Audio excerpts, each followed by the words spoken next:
2 out of 3 fall curfew time limit match is half the next match in the ring. It is an Australian tag team encounter, and I think you can determine by the cheers at ringside we have a very, very popular team making an appearance. Introducing far corner from Chicago, Illinois, and Omaha, Nebraska, at a combined tag weight of 492, newcomer Johnny Diamond in the black and red tights, and veteran Jim Eskew. Opponents, need more be said, from Milwaukee, Wisconsin, and Reno, Nevada, now out of Indianapolis, Indiana, at a combined tag weight of 519 pounds. 519. The team, the cousin wrestling team, the Crusher and the Bruiser.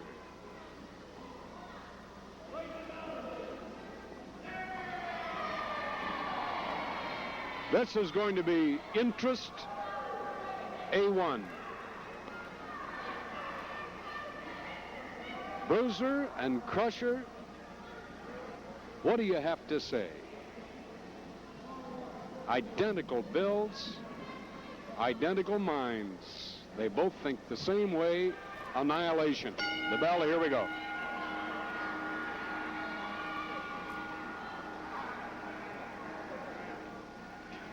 And Bruiser immediately, with Crusher countering from outside. Johnny Diamond underneath all this. And Johnny, who weighs about 261 or so, a little bit heavier than Bruiser in the ring, does not carry his weight as well. And it's going to be interesting to watch this weight move around. Bruiser again viciously lashing that fist right to the top of the forehead.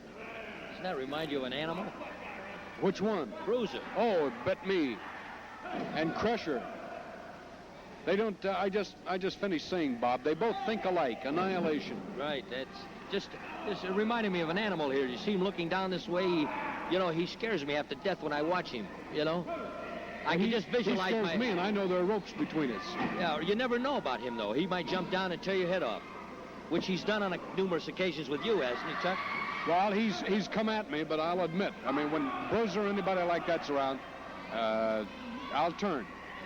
I think you will, too. Oh, hey, in a minute, because you see, the people don't understand. When they start wrestling, they turn themselves on so much. They believe me, they aren't themselves anymore. Of course, I told you about the time Bruiser hit me in the dressing room. That's what I was remembering, and I think he was in that state. They put themselves in not a hypnotic trance, but they are in a state of real competitiveness. What would you say? Well, they're just they're completely combat. Absorbed. Yeah, that's right. They're in a state absorbed in this right. That's all they think is contact. Hey, look, we got combat. an energetic Eskew in here, huh?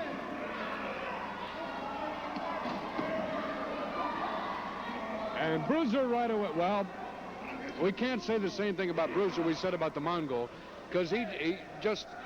I think he could probably take that tribal. I think he could probably three or four tribesmen together. I think he could too, but whatever the Mongol would do, the Bruiser does 10 times. Look at this. The knee. He's got tremendous power, tremendous. For a big man, you never saw a man move like he moves. No. He's fast on his feet. I've watched him dance, would you believe? And he is you're kidding. Oh, really? You really? But his timing is so great. He's a great dancer because his timing is so great. In other words, he can do a lot of things. Some of your greatest football players were great dancers, because that's part of sport, to be agile, quick. We know one who isn't, though. Did you read in the paper? Who's that? Gail Sayers. Oh, really? His wife said, oh, really? Watching him dance down the sideline, she couldn't believe. He can't dance on the floor. Is that right? Yeah. Well, this Bruiser, he was a pulling guard with Green Bay, wasn't he? Right. And I know he told me many times that the fact that he was so agile, he'd get out of that hole and get over there and knock 2 or 3 guys, go downfield. He wouldn't take one, he'd take 3 or 4 in one play. Look at this. Look at this. He does everything well. Yeah, I guess you have to say he's that vicious. well. He's vicious. We know that. Crusher shows he can do it. But you got to be vicious in this business. Yeah. You need no referee in this match. No. He's done nothing except to count now. That's 3 times. Eskew is down, and here's the count.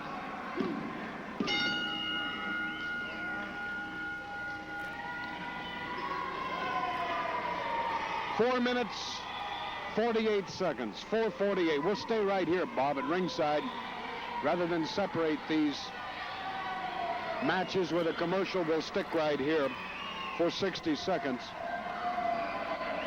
Now, I don't know what they're going to do with Eskew. They'll have to get him up on his feet. Johnny Diamond, I think, is mulling over in his own mind right now how fortunate he is. And immediately is... I'll never forget the time I saw Bruiser throw a fellow in Chicago right through a tavern door. Right through the tavern door. And you wouldn't believe. He is so powerful.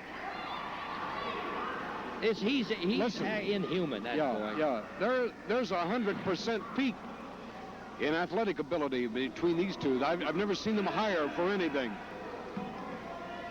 They have great respect for one another. Did you know that, Chuck? Yes, they really do. I do. I talked, as I said that time, I talked to Crusher for 4 hours negotiating a contract. One thing that stood out in my mind is his great respect for Bruiser as a man, as a talent, as a athlete. And that's one of the things that makes them so great as a team. 5 seconds. 3.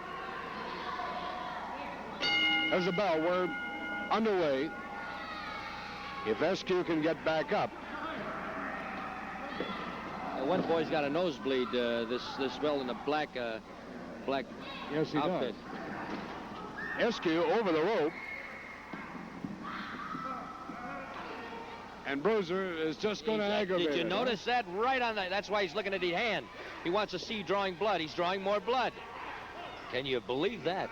He is blood hungry. Look at him. Look at him. Look at him. He's opening it up. He's the only man in wrestling I know that'll actually go after something like that. He's told me that on occasion. If he sees blood, he'll bring more blood. The shark of the ring. He sees blood and he goes. Yeah, he will. He'll actually go up in the nose and pull and punch that nose and try to get more blood coming. I don't know what it is. He's really an animal. Crusher's is not as bad, but he's going for the nose. Yeah. Little popping jab, right? You know, like just you like see in boxing. Right. I was just going to say that's the same idea. These two play it just exactly the same way. They see blood and they go in there and try to bring more blood. The only difference is they won't stop a wrestling bout for that. They got him bleeding pretty good. I've seen some bad matches too, blood matches. Really tough ones. Wrestling. Yes. I've seen them bleeding. You wouldn't believe it. They had blood. Worse than in boxing. Yeah, definitely. I've seen some very bad cut men.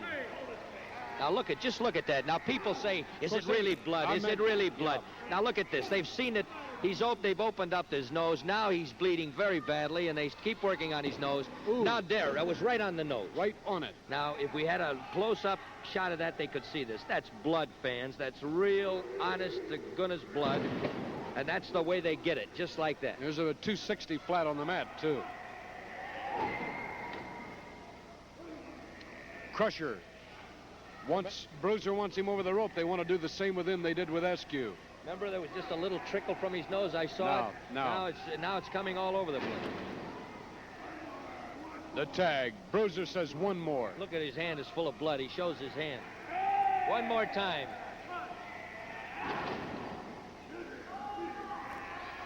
The fans can't cringe at this. This is wrestling. The boy knew what he was getting into. He had a chance to back out. We had to stand by ready. Eskew's laying over there. Notice Eskew, the doctor's with him across the ring. The doctor's with Eskew. He can't even move. I think he's maybe, I don't know, paralyzed. That's it.